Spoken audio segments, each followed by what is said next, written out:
What if what you call freedom were merely another form of servitude? What if every choice you make were actually chained to the gaze of others, to the invisible expectations surrounding your life? Nietzsche believed that modern man deceives himself when claiming to be free because he continues living as part of the herd, obeying norms that weren't created by him, but inherited and repeated without question. True freedom, according to Nietzsche, isn't doing what one desires, but daring to confront oneself without masks, in the silence of solitude. Only away from the crowd, when there's no one to applaud or condemn, does the individual discover who they really are. But this path isn't easy. Solitude hurts, challenges, frightens. It's a burden few can bear to carry. And you? Are you prepared for this crossing? Are you willing to abandon the invisible chains to find your own truth? We live surrounded by people.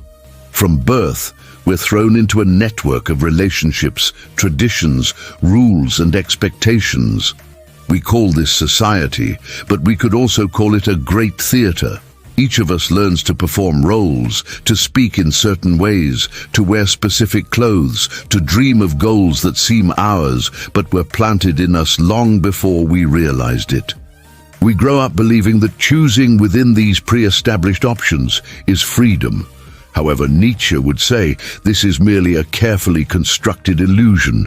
Imagine someone who decides to follow a career because it's socially valued, not because they feel an inner calling. Or someone who shapes their opinions according to what their friends, family, or colleagues believe. This individual might think they're acting freely, but in reality, they're trapped in an invisible system of approval and disapproval. They act to be accepted, to receive applause, to avoid exclusion, and thus, without realizing, their life is guided by external forces they call necessity, but which are nothing more than invisible chains.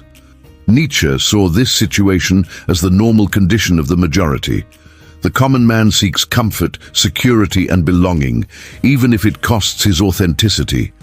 Life in the herd offers a sense of protection because when everyone follows the same values, there's no risk of isolation. But therein lies the problem. Whoever lives in the herd isn't really free, just convince themselves they are. They don't create their own rules, merely obey those that were already prepared. The multitude, with its traditions and moralities, creates a kind of golden prison. In it, each person feels they have autonomy, but actually limits themselves to repeating collective patterns.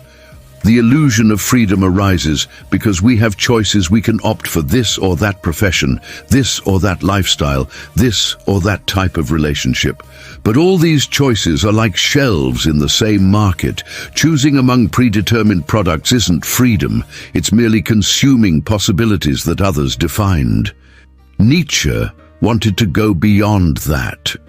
For him, true freedom requires the individual to question the very foundations of what they call choice. What in me is really mine? What in me is merely repetition of what others expect? These questions are uncomfortable because they reveal that most of what we call the self was actually molded by living with others. Education, religion, customs, even what we consider good or evil, all this is, in Nietzschean view, a product of herd morality. And why do we accept this illusion of freedom? Because it protects us. Being in the multitude means not carrying alone the weight of our own choices. If something goes wrong, we can always blame tradition, the norm, foreign advice. But when we distance ourselves from the group, when we dare to decide on our own, the responsibility falls entirely on our shoulders. True freedom frightens because there's no one to guide us. Deep down, most people don't want freedom. They just want a new form of obedience that feels comfortable.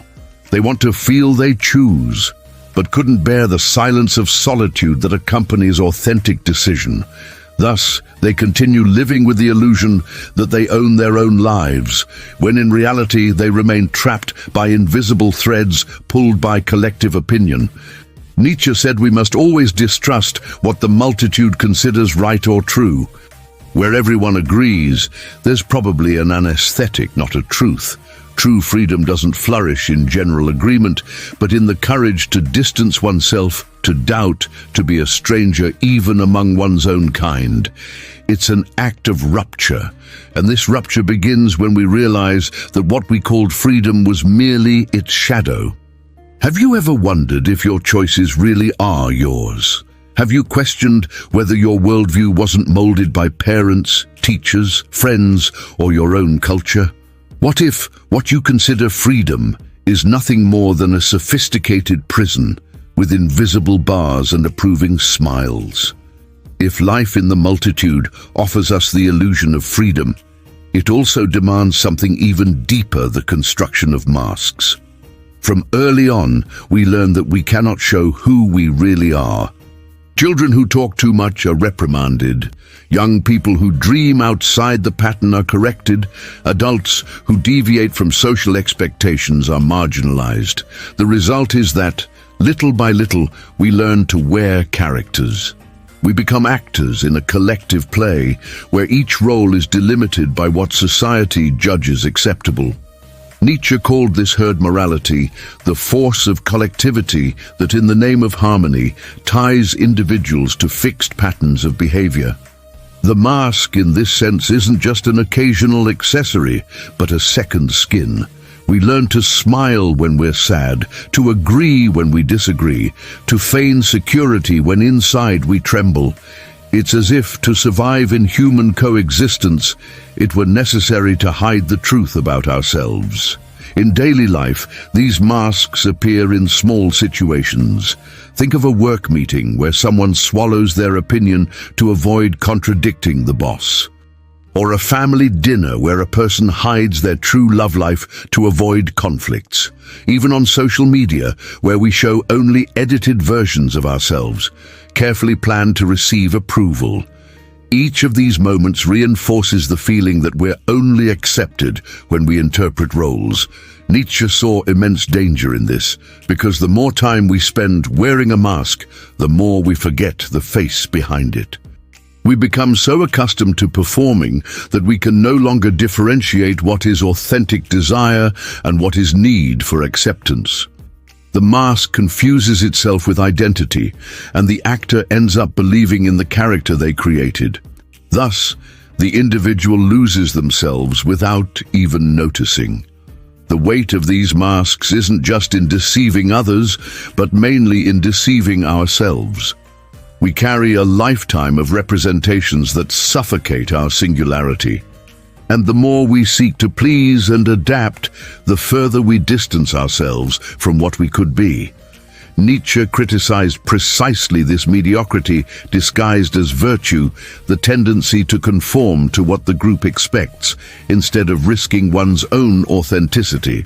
The social mask is comfortable because it avoids rejection, but every comfort brings a price with it. By hiding behind appearances, we lose the chance to be confronted with our most intimate truth. And this confrontation, however painful it may be, is what really strengthens us. Without it, we continue living automatic lives, repeating foreign values, believing we're free, when in reality we're just interpreting scripts that others wrote.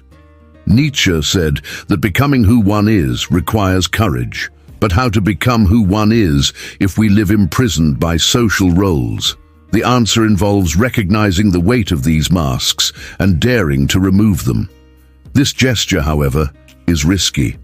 By removing the mask, the individual risks losing the group's acceptance, and rejection is one of humanity's deepest fears. Therefore, most prefer to continue performing, accepting the comfortable prison instead of uncomfortable freedom.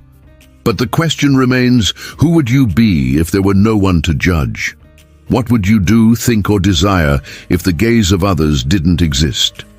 These questions reveal the distance between what we are and what we show.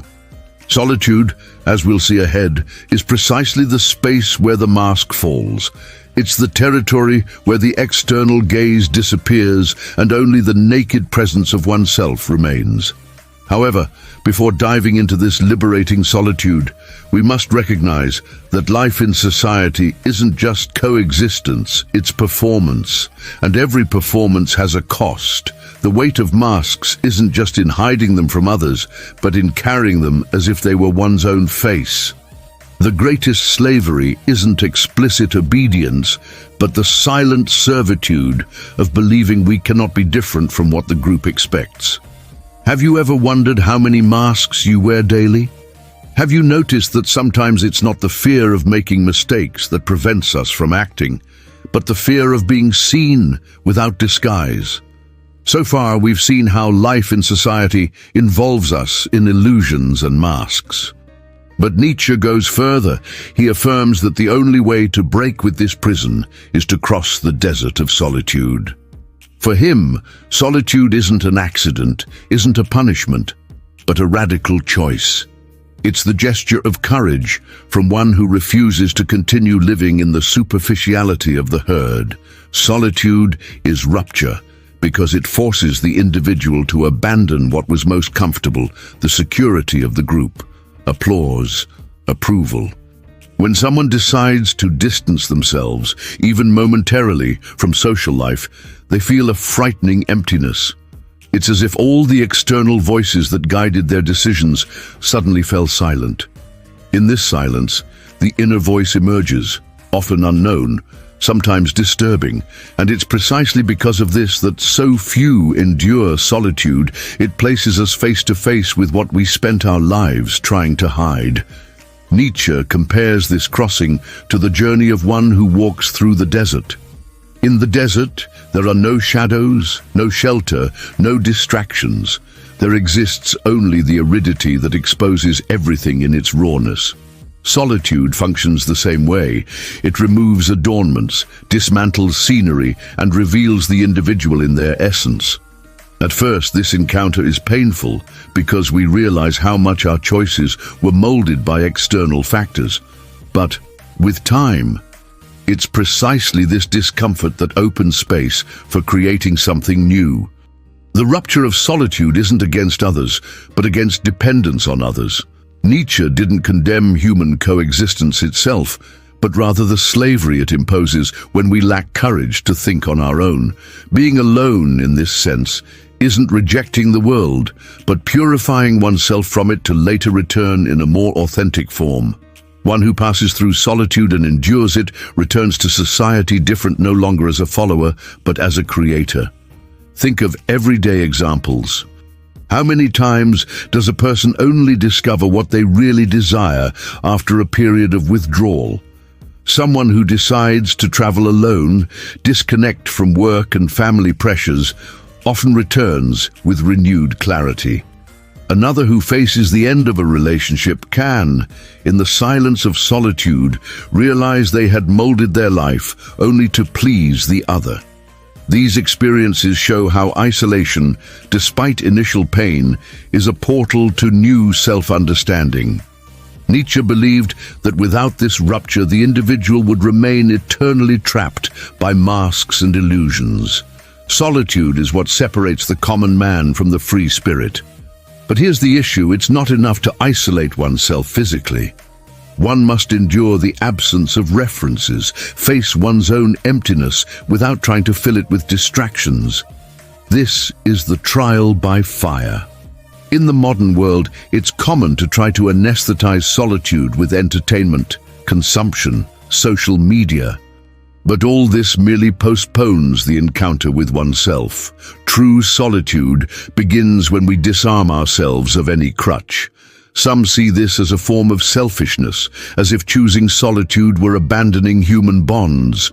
But Nietzsche saw exactly the opposite. Only one who strengthens in solitude is capable of offering something valuable to the world. Whoever never withdrew, who never confronted themselves, has little to give beyond repetitions. Solitary rupture is therefore an act of responsibility toward one's own life, and indirectly toward life in community. It's also important to note that solitude isn't a permanent state, but a process. It's about a crossing, not a prison. Nietzsche doesn't invite man to live isolated forever, but to use solitude as a laboratory of self-discovery. There, in silence, they can destroy inherited values and begin creating their own. When they return, they no longer need to hide behind masks or live according to external expectations. They carry within themselves the conquered freedom. This rupture movement is painful because it means giving up certainties. The solitary must leave behind not only others' opinions, but also their own inherited convictions. It's a process of symbolic death, the end of a self molded by the herd and the birth of a new self that's yet to be created. And like every death, this moment brings fear, resistance, and suffering. But Nietzsche reminds us only where there's pain does true growth exist. Therefore, solitude is necessary. Without it, there's no space for freedom to flourish. Without this rupture, we continue carrying the masks we inherited, believing we own our lives, when in reality we're nothing more than actors in a collective theater. The solitary, on the contrary, risks abandoning the stage. And in this gesture, finds something the multitude will never know, the chance to be truly free. The question that remains is, do you have courage to cross your desert? If solitude is rupture, it's also revelation. When the voices of the multitude fall silent and social masks drop, only the raw silence of being before oneself remains. This is the moment when many despair because they realize they know little of their own interior. The encounter with oneself isn't a romantic experience, but a shock. It's like opening a dark door to a forgotten room and finding inside not only treasures, but also monsters. Nietzsche believed that solitude is the space where we encounter our most intimate truth. But this truth isn't always pleasant. On the contrary, it's often disturbing. In the absence of distractions, memories we avoided emerge, desires we repressed, fears we disguised. It's in this confrontation that the individual discovers their real measure. And here's the key: facing oneself is the first step to liberating oneself. In daily life, we experience this in small doses. Think of a night when you can't sleep and, in silence, uncomfortable thoughts begin to emerge. Or in a moment of social withdrawal, when without the routine that filled you, you're forced to face emptiness. In these occasions, an anguish arises that many try to drive away with distractions. Turn on television, use the phone, seek superficial conversations. But Nietzsche would say it's precisely at this point we should remain, resisting the impulse to escape, because it's there that the true encounter with oneself occurs. This encounter requires courage because it dismantles illusions. We discover we're not as virtuous as we believed, that our motivations aren't always noble, that much of our choices were guided by fear or vanity. At the same time, we perceive forces we didn't know, a resistance we had never tested, a creativity that was dormant, a capacity to endure silence we previously judged impossible. Solitude, therefore, isn't just a mirror showing weaknesses, but also fertile ground where talents and potentials emerge. Nietzsche would call this the test of authenticity. Only one who endures themselves can say they're on the path to freedom. Because freedom isn't just independence from others, but also liberation from one's own illusions. Many believe they know themselves, but only had contact with edited versions of themselves, those they showed to family, friends, the world. The true self, however, only reveals itself when there's no audience. The encounter with oneself is also the moment when the individual must decide, will they continue repeating inherited patterns, or will they have the audacity to create a new form of existence? Here emerges the embryo of what Nietzsche calls overcoming. Whoever faces their own chaos can, from it, create a new order. That's why he said, one must have chaos within oneself to give birth to a dancing star. Chaos is precisely this confusion of feelings, memories, and desires that emerge in solitude. The dancing star is the creation born when we dare organize this chaos from our own will. However, this process is painful. Many prefer not to go through it, taking refuge again in the multitude and its masks. It's easier to continue playing an acceptable role than dealing with the contradictions of one's own soul. But Nietzsche warned, without going through this experience, we'll never know freedom. We'll remain trapped in automatic lives, molded by others, incapable of creating an authentic path. Solitude, then, becomes an implacable mirror. It asks, who are you when no one is watching? What remains of you when social roles, praise, criticism, obligations disappear? This is the essence of the encounter with oneself, a test of courage, a proof of maturity. And it's in this space of confrontation that the possibility of true freedom germinates. But Nietzsche didn't see this encounter only as a burden. He also described it as an opportunity for rebirth.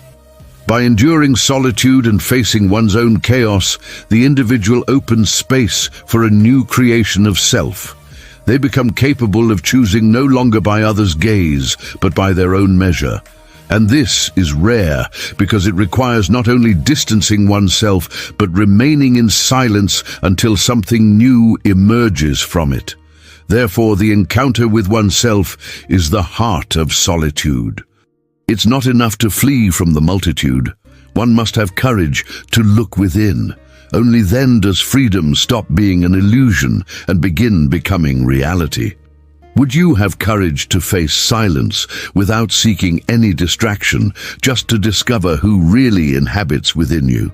After crossing solitude and facing oneself comes the most decisive moment. It's not enough to destroy inherited illusions. One must create new values.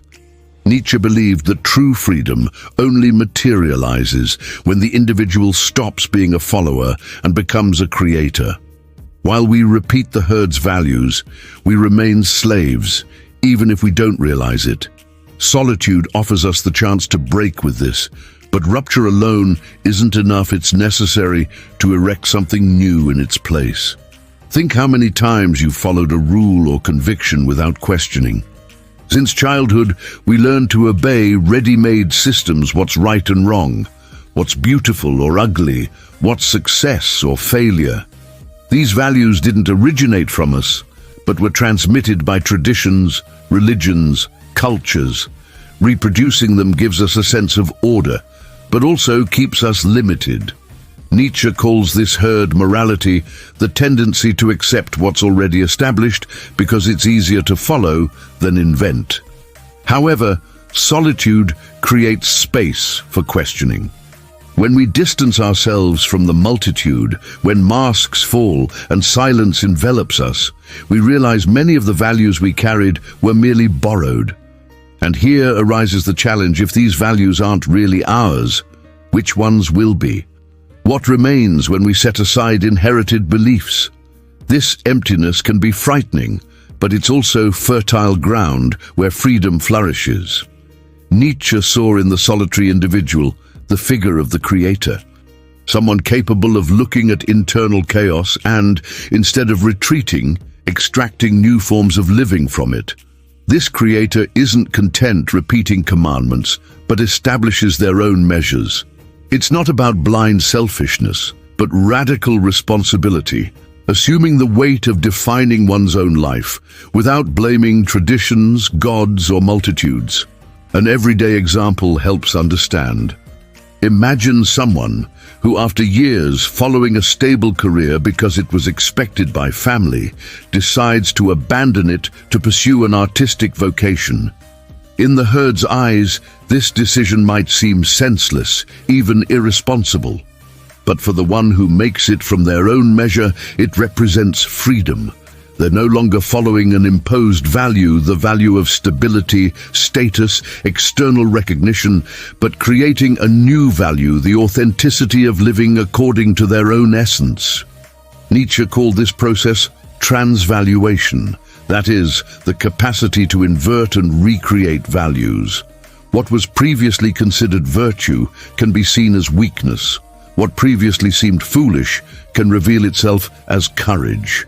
This movement is only possible because solitude liberates us from collective bonds, opening space for us to experiment with perspectives the multitude would never allow. But creating values requires courage, because it implies total responsibility. When we follow the group's values, we can blame others when we fail. But when we create our own paths, there's no one to turn to. Success and failure fall entirely on us. It's a heavy burden, but it's also the weight of freedom. Nietzsche called it amor fati, loving one's own destiny, with all its pains and conquests, without wishing it were different. Value creation is also linked to the concept of the overman. For Nietzsche, common man lives trapped by inherited conventions. The overman is one who dares invent new forms of existence. They don't wait for someone to tell them what's right, beautiful or true. They create, and by creating, transform not only themselves, but also the world around them. This process can be solitary, because the herd doesn't understand who dares break with its patterns. The creator is often seen as strange, insane, or dangerous. But Nietzsche reminded that every great transformation is born this way, as an affront to what already exists. Only later, when the new establishes itself, does the multitude accept and normalize. The solitary creator, therefore, always walks ahead, enduring incomprehension as part of their task. Creating values instead of following values means finally being free.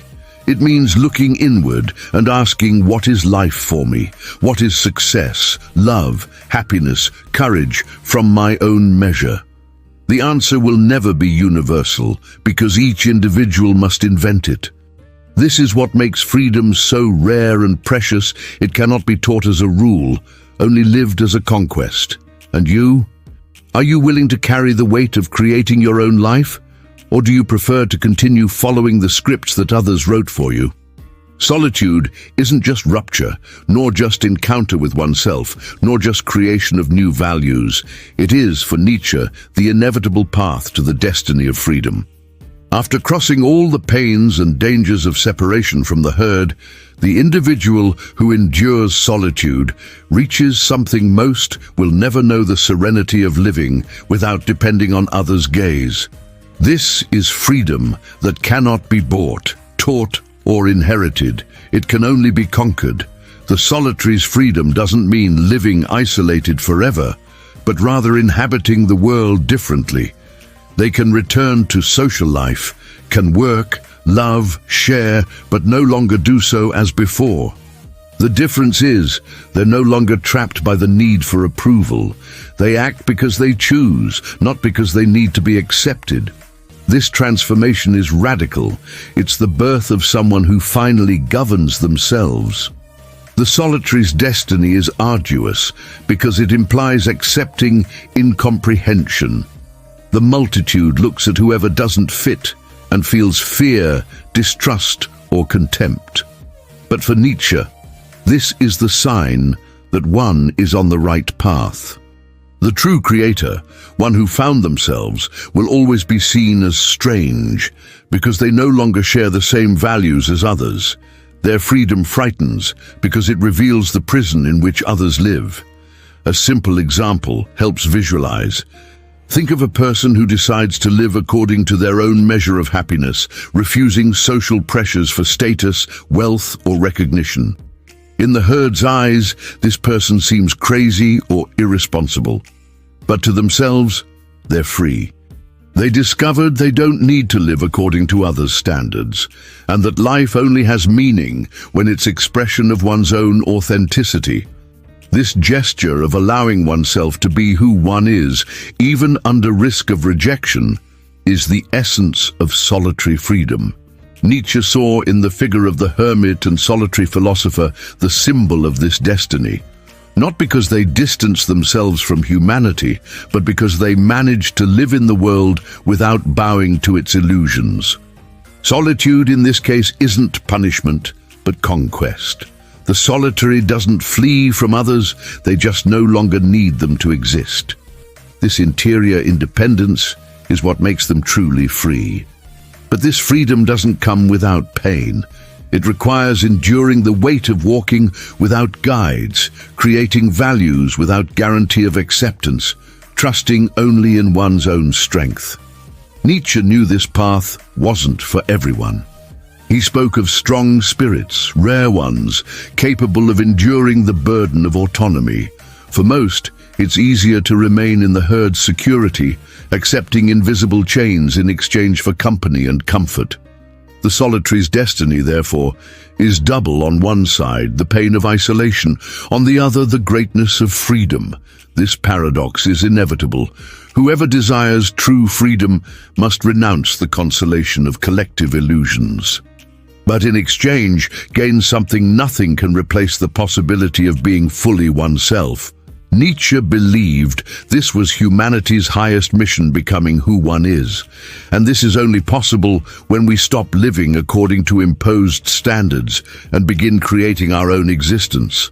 The solitary, by embracing their condition, fulfills this destiny. They don't expect approval, don't seek to follow models, don't need to justify their life to anyone. They live as a creator, as someone who writes their own story. This is the freedom born from solitude, not the illusory freedom of choosing among ready options, but the freedom to create new options. Not the freedom to please, but the freedom to be. Not the freedom to escape, but the freedom to remain. And you? Are you willing to pay the price of solitude to conquer freedom? Or do you prefer the multitude's comfort, even if it means living chained to values that aren't yours? We've reached the end of this crossing. Nietzsche showed us that the freedom we so seek isn't in the multitude, nor in the masks we wear to be accepted, nor in inherited values we repeat without thinking. True freedom is solitary because it requires courage to break with everything comfortable and face the silence of being with oneself. Solitude is painful, but it's also fertile. It's in it that we realize which thoughts are really ours and which were imposed. It's in it that we discover dormant forces, hidden desires, and the capacity to create new values instead of just following old ones. Solitude breaks us apart, but at the same time reconstructs us in a more authentic and free form. Being free for Nietzsche isn't having many options, but daring to invent one's own options. It's not pleasing others, but sustaining oneself. It's not fleeing from pain, but transforming it into creation. This is the solitary's destiny, living not as a follower, but as a creator, not as part of the herd, but as someone who governs themselves. And now the question that remains for you: what was the belief that most imprisoned you until today? And would you have courage to abandon it, even if it meant walking alone? What city are you watching from? Comment down below and tell us which reflection touched you most deeply.